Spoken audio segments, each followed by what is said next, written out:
Hi everyone, hope you had a good New Year's Eve. How you all doing? I think I mentioned that last week, didn't I? You can tell I'm doing podcasts on the same day, don't you? Hope your New Year's got off to a really good start anyway. You leave that on for a bit. Yeah, how did it sound with like the music on? Probably okay, isn't it? It's going to finish in a minute anyway, so I'll just turn it off. So what did I do for New Year's Eve? I went away to near sort of a place near Kendal with my lovely partner in the Lake District again. And so I thought to myself, well, I enjoyed doing all these ghosty things. So I thought, right, okay. And I found two fantastic websites this year, okay. And they've kind of got like logs of everything. I'll dig out the details and I'll share them. So I kind of thought, right, okay, I'm going to go and have a look a little bit more about ghosts in the area. And so let's have a quick look. What have we got here? Right. Cumbria ghosts, okay. I've actually done this in advance.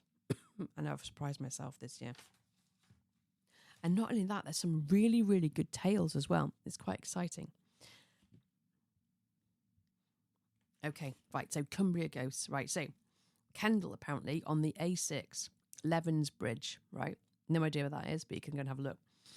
And it's haunting manifestation. What does that mean? No idea. Anyway, apparently a phantom grey lady is said to have been a traveller, okay, with whom the former Lord of Levens had a child with her. So when the Lord grew tired of her, she was denied access to the hall.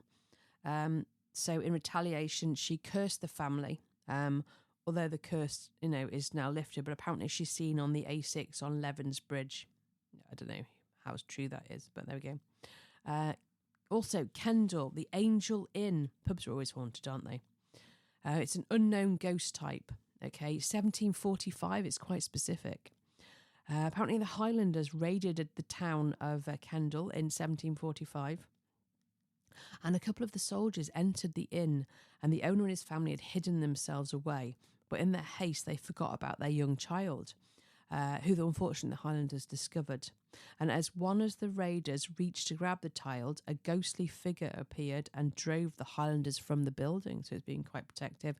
So that would indicate that maybe it's a relative of the, of the kind of publican who was there. That was very nice of them. Jolly nice of the ghost to do that, wasn't it? Okay, so location, Kendal, Blease Hall. Haunting type, it's a manifestation. So apparently there's a phantom of a woman who died of a broken heart after her lover died fighting in the Crusades. We hear of that quite a lot, don't we? Women who have fallen in love with somebody and someone's jilted them, they kill themselves. It doesn't actually say that's what happened, but apparently a bedroom in the hall is also reported to be really haunted, but it's not really clear if that relates to the same woman or not. And I'd say this website, it's fantastic. In fact, I might actually have it on my phone. Let me have a quick scan now, because you can go on and have a look at all the different kind of ghosts in different areas. Let me just have a quick look. Yeah. Okay, so it's the Paranormal Database. I was quite excited to have found this. It's great resource. You're going to be getting all the... But there's so many areas and so many sightings, which kind of says to me that there's stuff out there because there's too much information out there for it not to be true. Too much.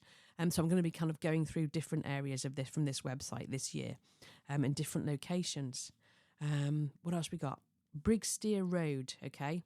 Apparently 19th century and 1980s, a woman was killed in a coach accident along this road in the 19th century, and shortly after the accident a man entered a horse-drawn carriage and found himself sharing the carriage with a woman wearing a hooded cloak, and she lifted the hood, revealing an empty space where her head should have been.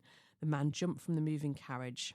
And then during the 1980s, there was a spot along the road where dogs refused to pass, which was believed to relate to the story of the faceless woman. Now, I actually found a little bit more about this story out because there's a guy called Simon Entwistle who does ghost tours around Kendal. Okay, he's a storyteller. He used to work in the old Westmoreland County Hospital as a porter. And he's got lots of different stories. So this apparently was this person who shared the coach was a guy called Jonathan Martingale, and he was travelling through Kendal by coach during the Victorian times, and he wanted to make it in time, apparently, home for the birth of his first child. So he warmed himself by the fire at the inn, checked to see if the coach was ready to leave, and he saw that it was outside. So he quickly climbed in the coach, sat next to a lady who was asleep with a baby on her lap. The coach then set off, and Mr. Martingale noticed an unpleasant smell in the air. So he tried to open the window, and the window came away in his hand because it was rotten. And when he looked back at the woman, he noticed a black cavity where her face should be. He screamed, quite understandably. It fell from the coach. And the landlord then found him just outside, lying shaken on the ground, and told him that no coaches had left the inn. However, in 1873, a coach travelling to Windermere had come off the road, killing a woman and her baby. And people apparently have known to hear the coaches galloping. Oh, that's giving me ghost chills. Ooh, just reading that out to you. So that's quite interesting. So Brigsteer Road. So I don't know if I'm going to, I'm recording this in advance actually, and I don't know if we're going to get to see any of those places, but we might do. I might bring the stuff and I'll see what we can do. Kendal Castle Dairy, which is currently a restaurant, apparently. Apparently there's a poltergeist there. And this is 2010s and 2020s. So quite recently, which is intriguing. So this building's poltergeist activity. I'm wondering if it's a restaurant. I'm wondering if they did some renovation work, because that can kind of disturb things, can't it? So anyway, poltergeist activity includes footsteps on the stairs, falling picture frames, and heavy doors opening unaided. A butter knife was thrown at one customer. Must have really disliked that person. Another witness reported being grabbed around the neck by an unseen entity. That must have been pretty scary. I don't think I'd really want to go into this restaurant, or maybe take this with me and then definitely make sure we give that one a bit of a miss.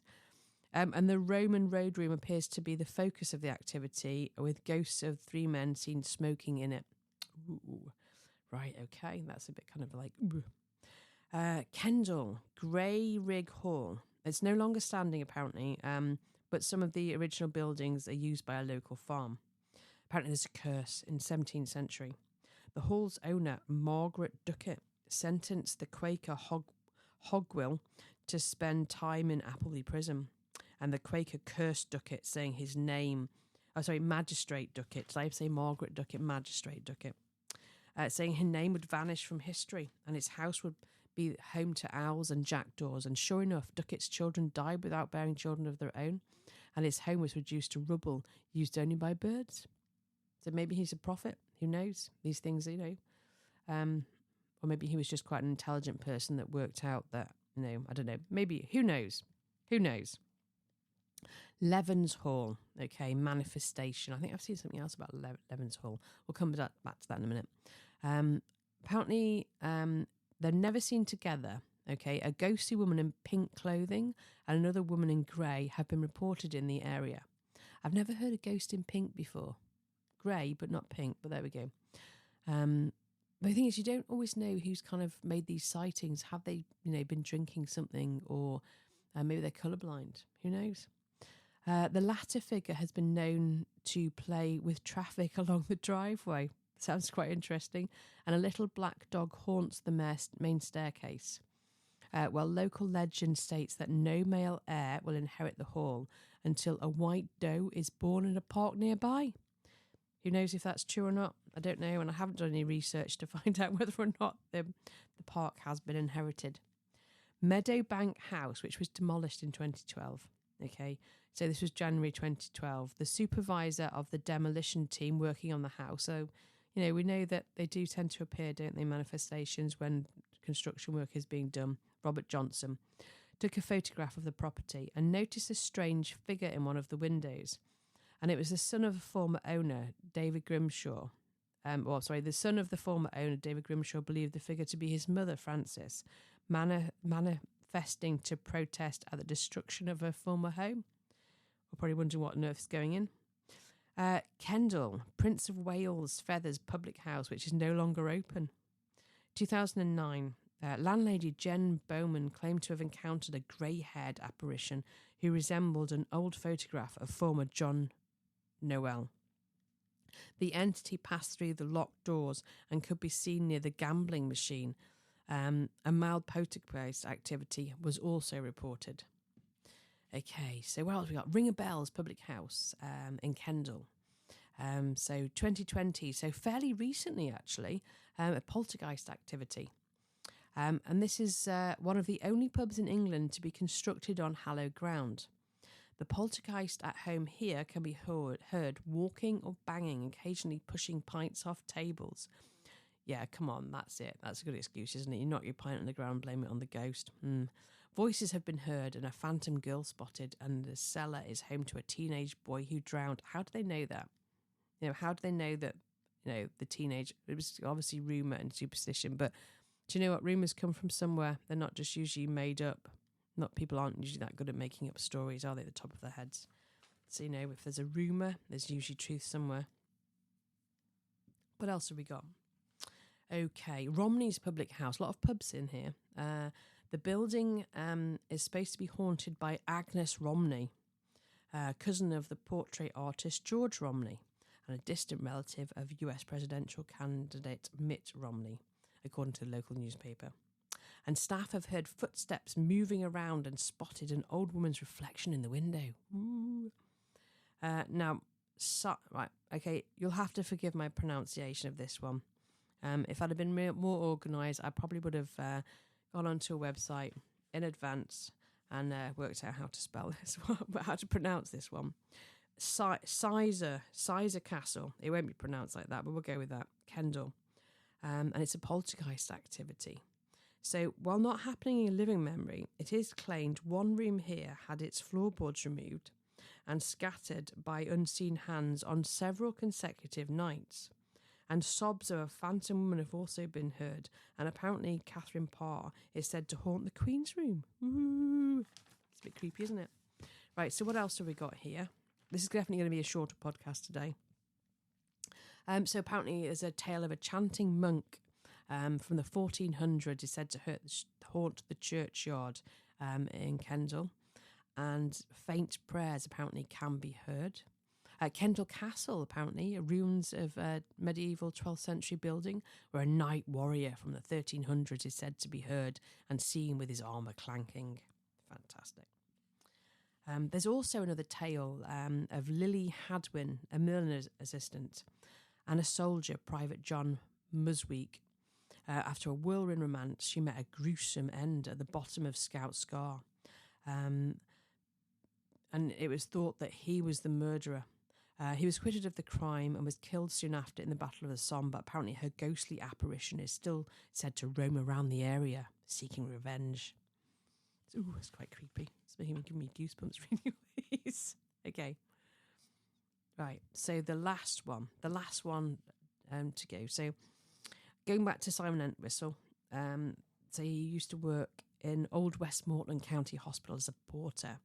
And he heard a story from 1959 of a man called Jonathan Burrows who travelled from Natland to Kendal when he found a girl injured on the road, and he helped her into his car and he drove her to hospital. He pulled up at the entrance and she opened the car door and she stumbled into the car park and let her out so she could go into the hospital. And then he went and parked the car.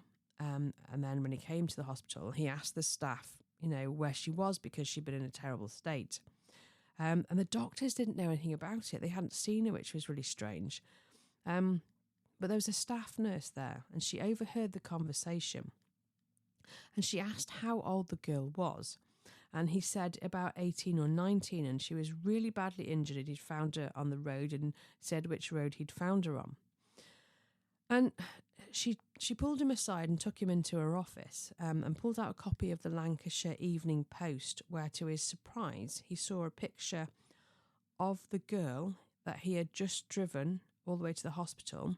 And it's turned out that a few weeks or the week before, she had run away from home and been killed on the road. So that's quite creepy. Again, I'm getting lots of goosebumps over that one. That's really creepy. So we're only 15 minutes, but I'm going to leave it there because do you know what? There's a lot of evidence there, isn't there? A lot of sightings, and not just from current times as well, not just kind of like from, older times. Anyway, I hope you enjoyed that rather quite creepy, ghostly stories from Kendal, and I'll catch you next time.